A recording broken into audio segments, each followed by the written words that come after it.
Bienvenue dans Parole de Destinée. Je suis le pasteur Serge Ndala. Je parle de ce sujet qui est important.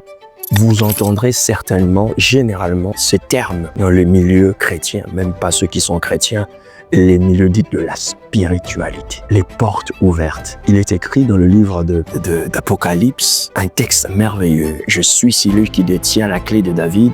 Je suis celui qui ouvre et personne ne ferme.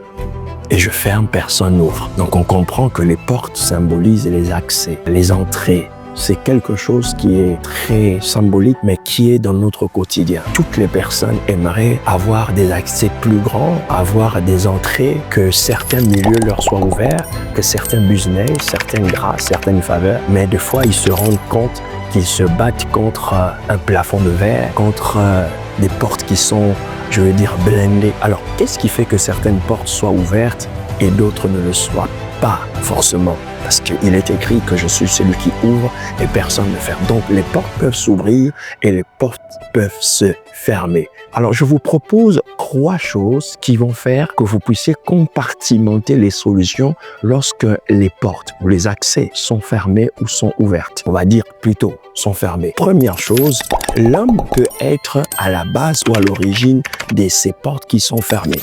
Lorsque votre attitude, votre comportement, votre manière de fonctionner ne correspond pas au milieu ou à ces choses que vous avez besoin, les portes ou ces accès peuvent être fermés. Et dans ce cas, vous seul avez la clé d'ouvrir ces choses-là. Donc, vous devez changer d'attitude, changer de comportement, changer d'accoutrement, changer de langage. Bref, changer pour que ces milieux-là, ces portes-là, vous soient ouvertes. Deuxième chose, Satan peut être à l'origine des portes fermées, c'est-à-dire par l'envoûtement, par la sorcellerie, par la magie. Plein de choses négatives peuvent faire en sorte que certaines choses, forces du mal, contraignent les autres de vous faire introduire dans cet endroit-là. On peut vous détester, on peut vous haïr, on peut bref voir quelque chose de négatif en vous et pousser à ces gens-là de ne pas vous donner ces accès. Troisième dimension, c'est que Dieu lui-même peut être à l'origine de fermer ces portes-là. Et lorsque Dieu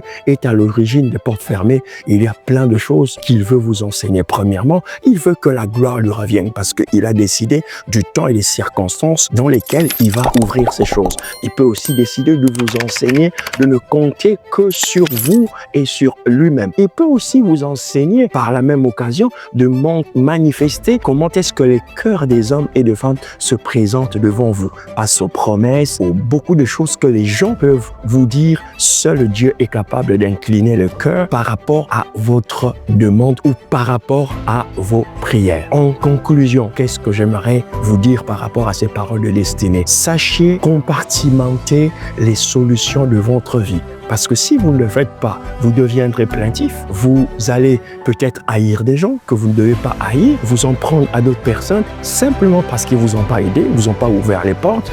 Bref, ils n'ont pas accompli peut-être les promesses qu'ils vous ont faites. Bref, si vous savez compartimenter ces choses, vous n'aurez jamais ce genre de cœur-là parce que vous saurez que c'est Dieu qui détient la clé de David. Il est celui qui ouvre et personne ne ferme. Il est celui qui ferme et personne ne peut ouvrir. Alors, ma prière, c'est que dans votre destinée, ne cherchez qu'à avoir des portes ouvertes qui vous sont destinées. Et c'est là la voie de Dieu pour votre vie. Que Dieu vous bénisse et à la prochaine édition des Paroles de Destinée. Amen.